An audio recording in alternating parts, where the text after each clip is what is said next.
आज हम लोग फ्रेश टॉपिक में पढ़ने वाले अकाउंट्स में टाइप्स ऑफ अकाउंट्स। तो अकाउंटिंग रूल के हिसाब से अकाउंट्स का मेनली दो प्रकार के होते हैं, ये दो टाइप्स के होते हैं। आपका फर्स्ट होता है personal account, PERSONAL, personal account. और सेकंड होता है आपका इम्पर्सनल अकाउंट। तो एक हो गया आपका पर्सनल अकाउंट और दूसरा हो गया आपका इम्पर्सनल अकाउंट। जैसे कि नाम से क्लियर है पर्सनल, अगर इसमें से पर्सनल को स्पेलिंग में से कुछ वर्ड लेटर को हटा दे, एल को अगर हम हटा दें, तो ये नाम से क्लियर पता चल रहा है ये है पर्सन। पर्सन मतलब जैसे हम लोग का एक नाम होता है, वैसे ही कंपनी का भी एक नाम होता है, इंडस्ट्री का भी एक नाम होता है, कॉलेज का भी एक नाम होता है, स्कूल का भी एक नाम होता है। तो पर्सनल अकाउंट्स को और डिटेल्स में समझने के लिए अगेन इसको थ्री पार्ट्स में हम लोग डिवाइड करेंगे। पहला होता है पर्सनल अकाउंट में, फर्स्ट को हम लोग बोलते हैं रिप्रेजेंटेटिव पर्सन। रिप्रेजेंटेटिव पर्सन, या फिर इसको हम फर्स्ट सेकेंड में रख सकते हैं, फर्स्ट वाले को हम लोग बोलते हैं आर्टिफिशियल पर्सन। क्या होता है आर्टिफिशियल पर्सन? हम लोग जो हैं, जो भी नेचुरल पर्सन है, वो ऑल टू ऑल आपके आर्टिफिशियल पर्सन होते हैं। तो एक होता है आपका नेचुरल पर्सन, एक होता है आपका आर्टिफिशियल पर्सन, और एक होता है आपका रिप्रेजेंटेटिव पर्सन।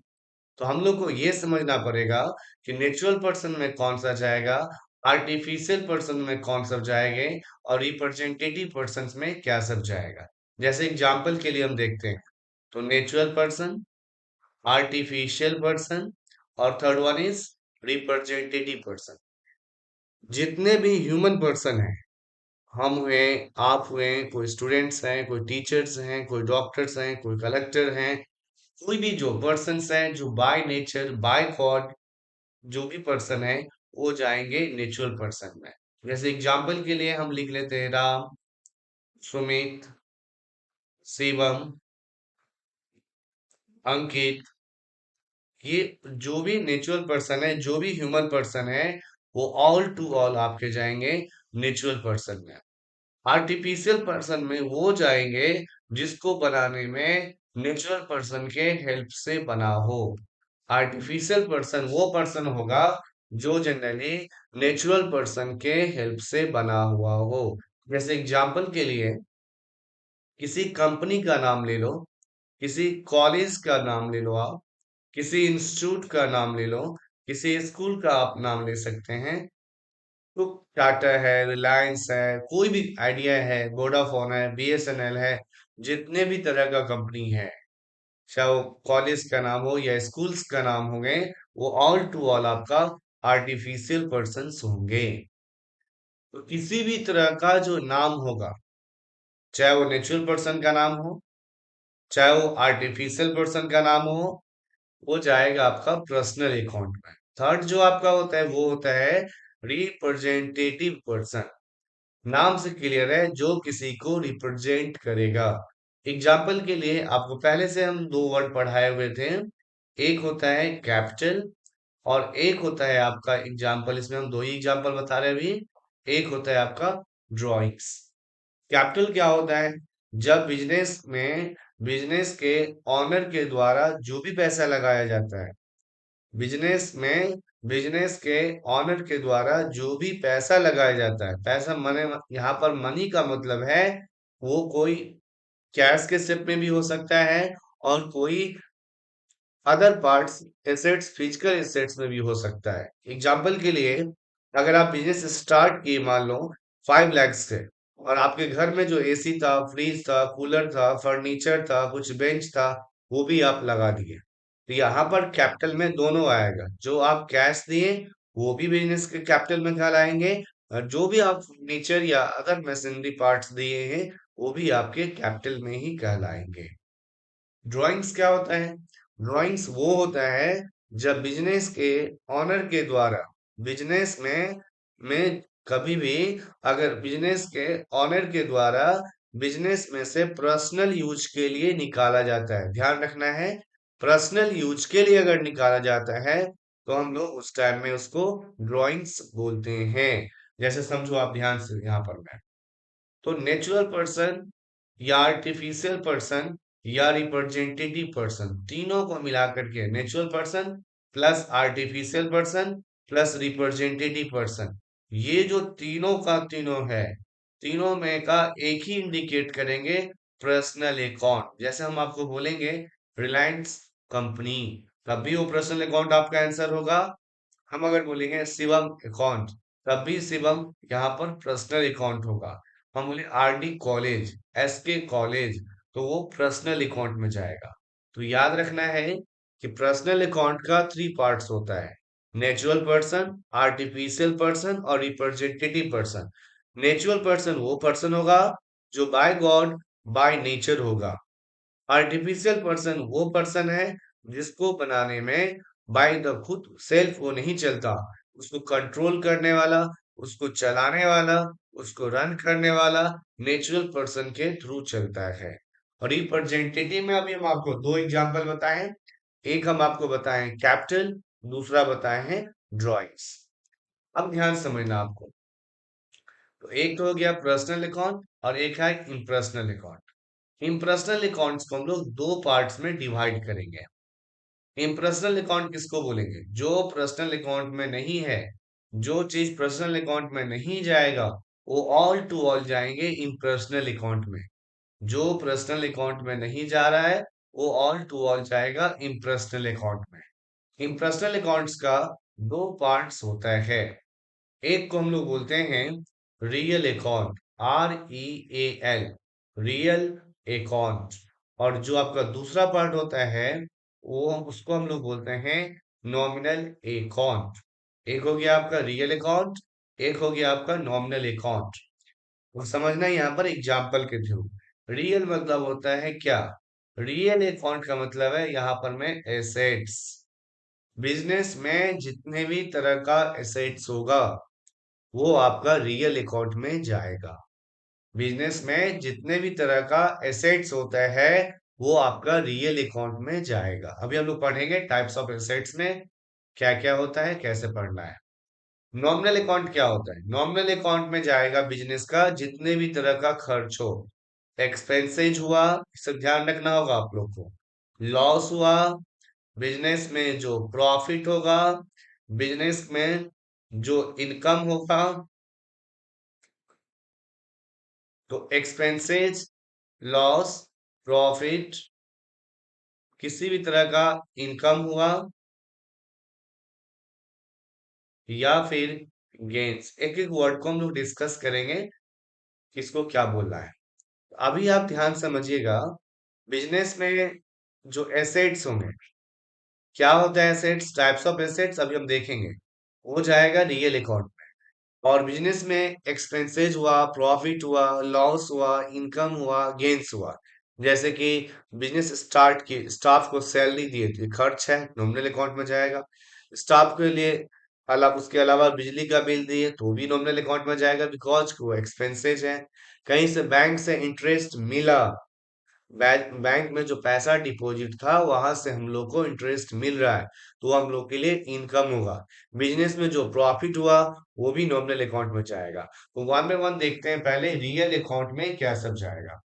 तो कोई भी अगर आपसे पूछेंगे रियल अकाउंट में क्या जाता है, तो सिंपली आपको बोलना होगा रियल अकाउंट में जो रिलेटेड होता है वो एसेट्स रिलेटेड होता है, और इसमें assets, all types of assets real account में जाता है। अब हम और भी डिटेल्स में देखते हैं रियल अकाउंट में टाइप्स ऑफ एसेट्स में क्या सब होता है। आइए देखते हैं।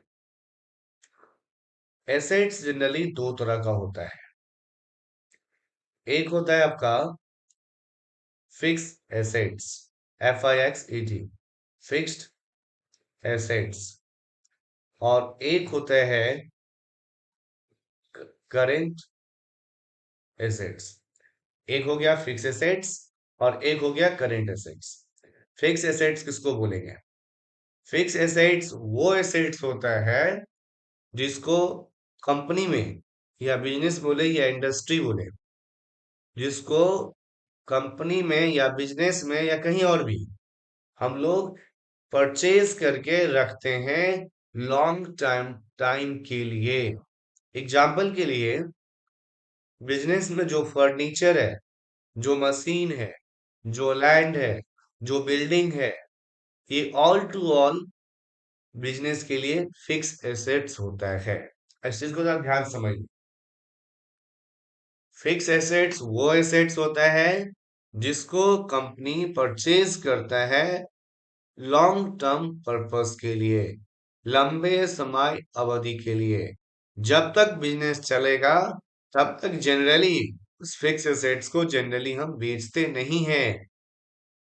जैसे आप एग्जाम्पल के लिए समझ सकते हो, अगर मान लीजिए हम लोग कोई कोचिंग क्लास स्टार्ट करेंगे, तो जब हम लोग कोचिंग क्लास स्टार्ट करेंगे उसमें फर्नीचर खरीदना पड़ेगा, बेंच खरीदना पड़ेगा, डेस्क खरीदना पड़ेगा, टेबल खरीदना पड़ेगा, मान लो एसी खरीदना पड़ेगा, फैन खरीदना पड़ेगा। तो यहाँ पर जितने भी अभी हम आपको एग्जाम्पल दिए हैं, ये कोचिंग के लिए या कॉलेज के लिए जनरली ये all to all fixed assets होता है। तो जब तक इंस्टीट्यूट चलेगा, क्लासेस चलेंगे, तब तक हम बेंच और डेस्क को सेल नहीं करेंगे। लेकिन यहाँ पर मैं एक चीज समझने वाली बात है कि बेंच डेस्क तो सेल नहीं होगा, लेकिन अगर वो खराब हो जाए, कॉलेज तो लंबे समय अवधि के लिए चलेगा, लॉन्गर ड्यूरेशन के लिए चलेगा, लेकिन जो बेंच डेस्क का लाइफ होता है एक लिमिटेड लाइफ होता है, 10 साल, 15 साल, 20 साल, 25 साल वो चलेगा। उसके बाद हमको उस चीज को चेंज करना पड़ेगा। तो फिक्स एसेट्स ध्यान समझना, लास्ट टाइम बोला है, फिक्स एसेट्स हम उस एसेट्स को बोलते हैं जिसको कंपनी में परचेज किया जाता है लंबे समय अवधि के लिए। दूसरा पॉइंट हम लिख सकते हैं, फिक्स एसेट्स कभी भी बिजनेस में सेल नहीं होता है जब तक वो यूज होने लायक रहता है। तीसरा हम बोल सकते हैं, अब ये समझना होगा, फिक्स एसेट्स अगेन दो तरह का होता है। फिक्स एसेट्स यहां से फिर ये दो पार्ट्स में बढ़ जाएगा। क्या क्या होगा? कुछ फिक्स एसेट्स ऐसे होते हैं जिनका वैल्यू एप्रिसिएट करता है, और कुछ फिक्स एसेट्स ऐसे होते हैं जिनका value day after day depreciate करता है। जिसको फिक्स एसेट जब आप कंपनी में परचेज करेंगे, तो कुछ फिक्स एसेट्स ऐसे होते हैं जिनका वैल्यू डे आफ्टर डे बढ़ता है, और कुछ फिक्स एसेट्स ऐसे होते हैं जिनका वैल्यू डे आफ्टर डे, दिन या आवर्स आफ्टर आवर्स वो घटते जाता है। जैसे हम बढ़ने वाला का एग्जाम्पल हम लिख रहे हैं, सबसे बेस्ट एग्जाम्पल है लैंड एंड बिल्डिंग। अगर आप बिजनेस स्टार्ट किए सपोज करो आज के डेट में, तो आज का डेट है दिसंबर 2024। आपने कोई जमीन लिया जिसपे घर बना हुआ है 5 लाख में। अब बताओ 2024 में लिए 5 लाख में, लेकिन जैसे ही 2025 होगा, 26 होगा, 27 होगा ईयर, उस बिल्डिंग का जो वैल्यू है वो डे आफ्टर डे, दिन प्रतिदिन वो बिल्डिंग का वैल्यू बढ़ता जाएगा।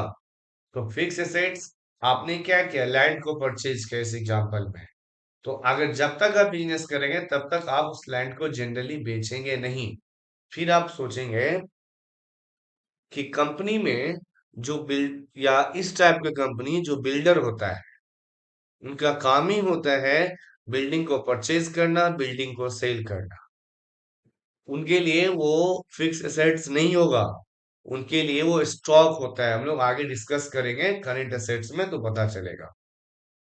अब आते हैं डेप्रिसिएशन का एग्जांपल देखते हैं। एग्जांपल के लिए फर्नीचर। फर्नीचर आप बिजनेस स्टार्ट किए, आज के डेट में 5,000 में कोई एक टेबल खरीद करके हम लोग लाए हैं, लेकिन होगा क्या, जैसे आप उस टेबल को ला लिए, कल भी अगर आप बेचने जाएंगे उस टेबल को, तो उसका वैल्यू मार्केट में कम हो जाएगा। क्यों? Due to passage of time, due to use, due to किसी भी रीजन से, ड्यू टू एनी रीजन, किसी भी रीजन से अगर फिक्स एसेट्स का वैल्यू घटता है तो उसको हम लोग बोलते हैं डेप्रिसिएशन। अगर किसी भी कारण से फिक्स एसेट्स का वैल्यू बढ़ता है, उसको बोलते हैं हम लोग एप्रिसिएट करना, एप्रिसिएशन। तो एक पहली बात ये समझना है, एसेट्स किसी भी तरह का होगा, चाहे वो फिक्स एसेट्स हो या करेंट एसेट्स हो, वो जाएगा रियल अकाउंट में। वो जाएगा रियल अकाउंट, चाहे वो फिक्स एसेट्स हो या करेंट एसेट्स हो। अभी जो हम लोग देख रहे थे, फिक्स एसेट्स का दो टाइप्स होता है। एक कुछ ऐसे एसेट्स होते हैं जिनका वैल्यू बढ़ता है, कुछ ऐसे एसेट्स होते हैं फिक्स एसेट्स जिनका वैल्यू घटता है। अब आते हैं हम लोग करेंट एसेट्स क्या होता है। करेंट एसेट्स का कुछ एग्जांपल देखते हैं। आ जाइए बाएं साइड से। करेंट एसेट्स एग्जांपल के लिए स्टॉक, दूसरा एग्जांपल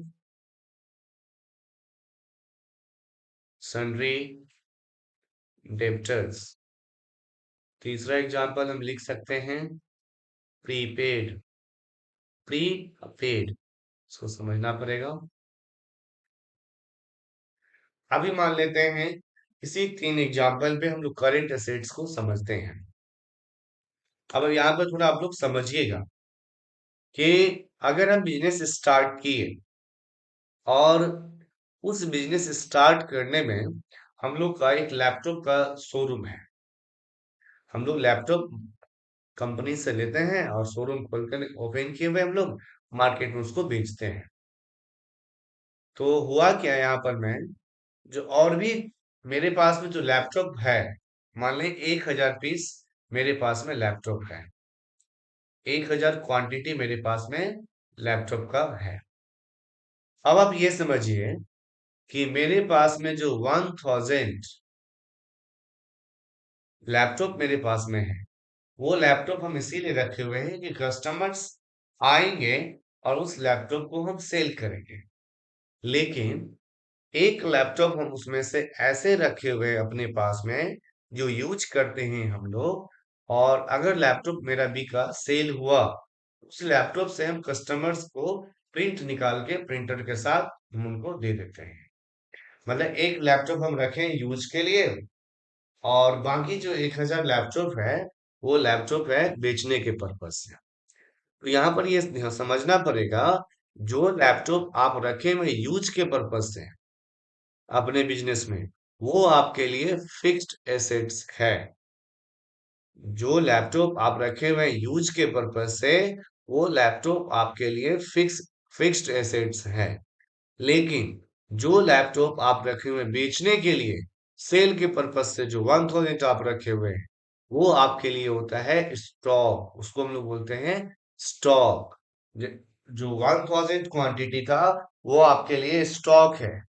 और जो आपने यूज कर रहे हैं जो उस लैपटॉप को, वो आपके लिए फिक्स एसेट्स होगा। तो स्टॉक होता है करेंट एसेट्स।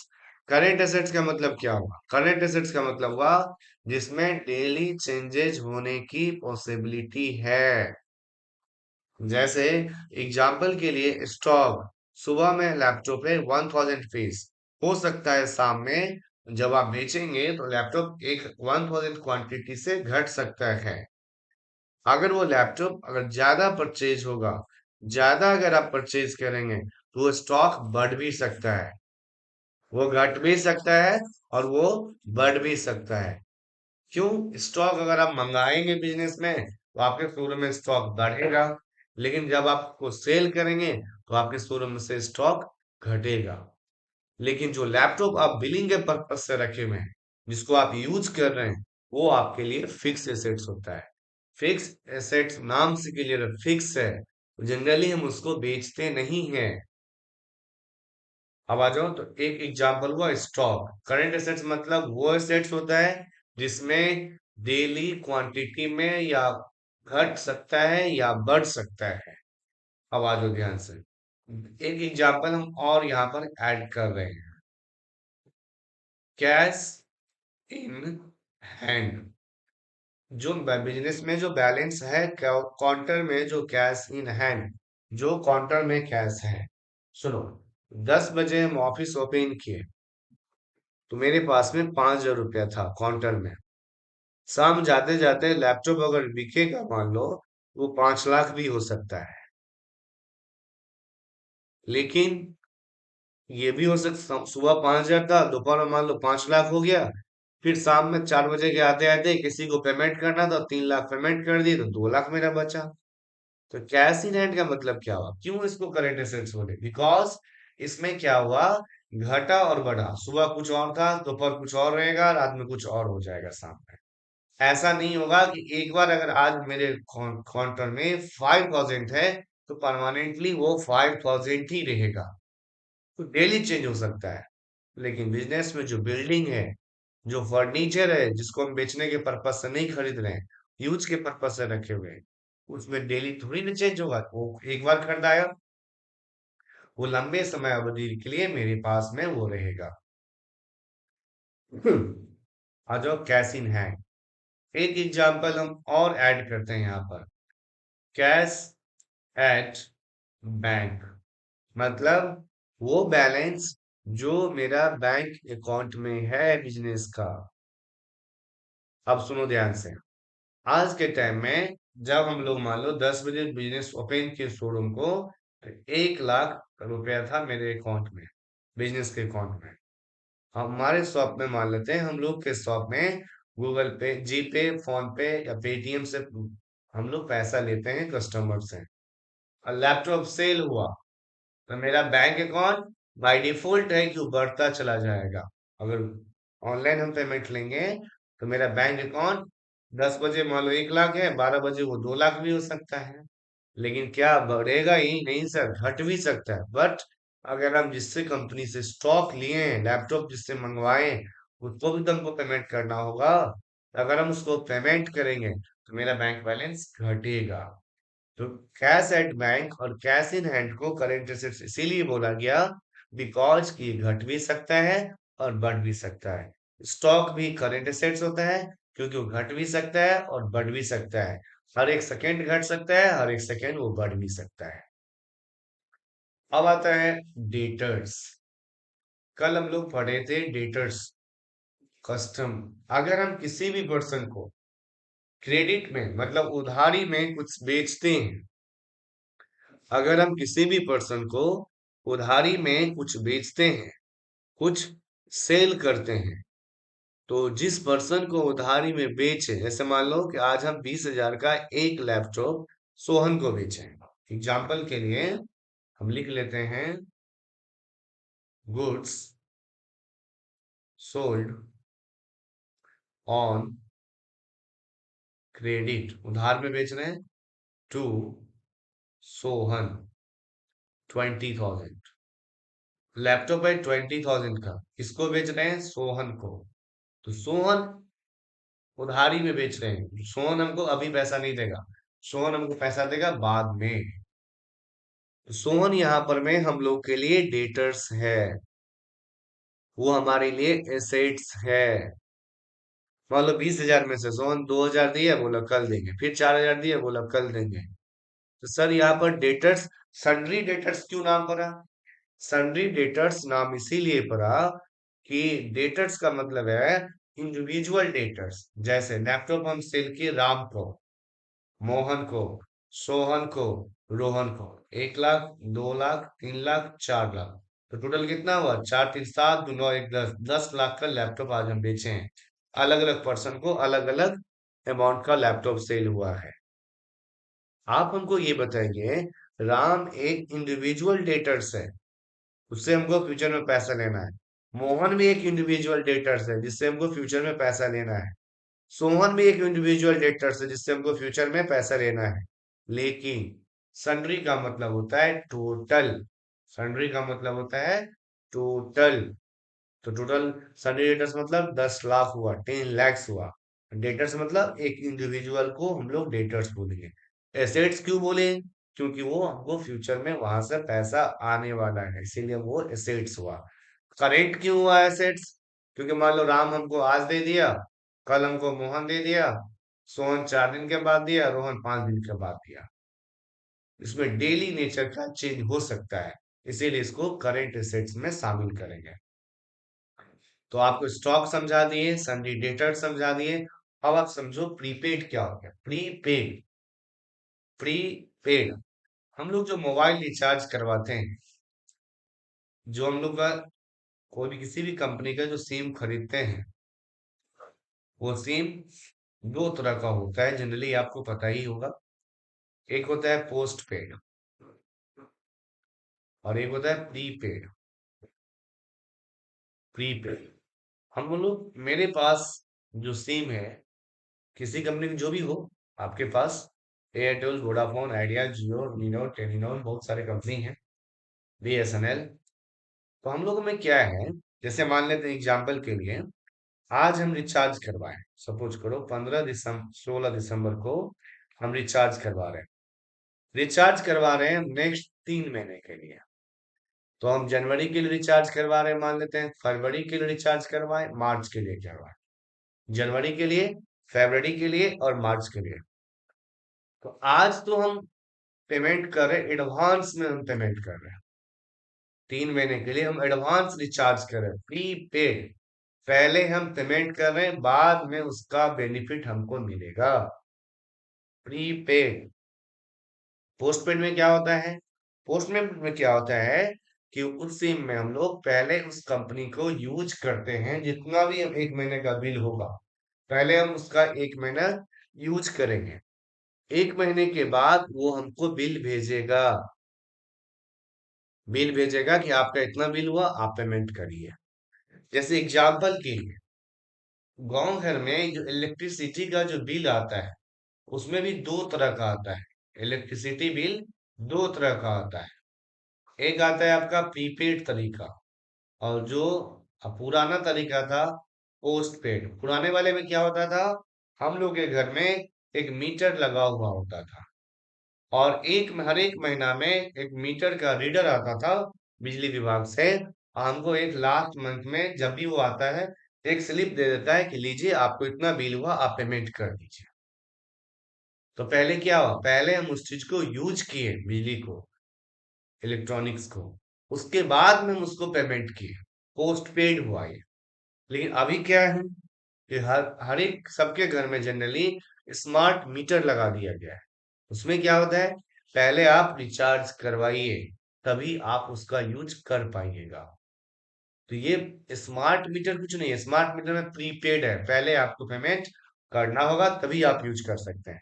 लेकिन पहले वाले इलेक्ट्रिसिटी बिल वाले में, कंपनी में, ऐसा सिस्टम नहीं था।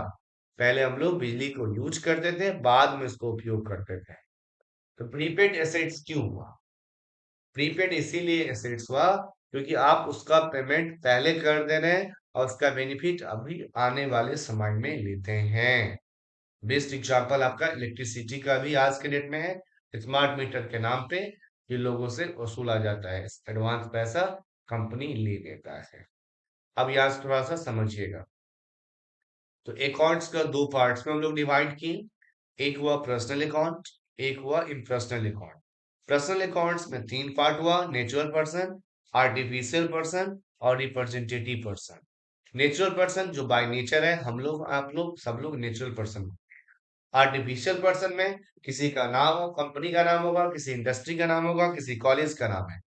मेरा नाम अमित है, लेकिन याद रखना है, अगर हम एक पर्सन है, हम जाएंगे नेचुरल पर्सन में। लेकिन अमित नाम से अगर कोई कंपनी बन गया, उसका रजिस्ट्रेशन हो गया, तो वो अमित चला जाएगा आर्टिफिशियल पर्सन में।